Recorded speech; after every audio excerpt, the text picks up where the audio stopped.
Friends, current bill ఎక్కువ వస్తుందన్న ఉద్దేశంతో చాలామంది సోలార్ సిస్టమ్ పెట్టించుకోవడానికి ఇష్టపడుతున్నారు. అయితే ఈ సోలార్ సిస్టమ్ కొందరికి మాత్రమే సూట్ అవుతుంది.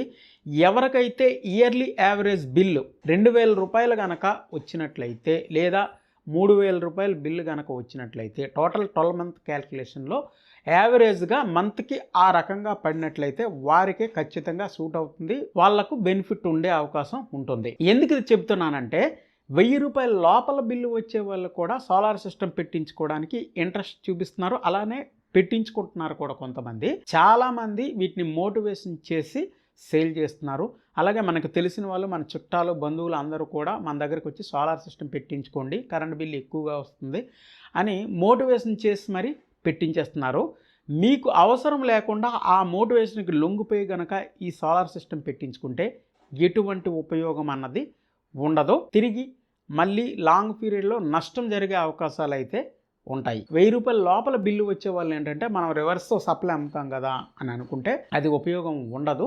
ఆన్ గ్రిడ్ సోలార్ సిస్టమ్ అన్నది మన బిల్లును తగ్గించుకోవడానికే తప్ప మనం సేల్ చేస్తే ఏదో అమౌంట్ వచ్చేస్తుందన్న భ్రమలో మాత్రం ఉండొద్దు. చాలామందికి ఉపయోగపడుతుంది అన్నదే ఈ వీడియో యొక్క ముఖ్య ఉద్దేశం.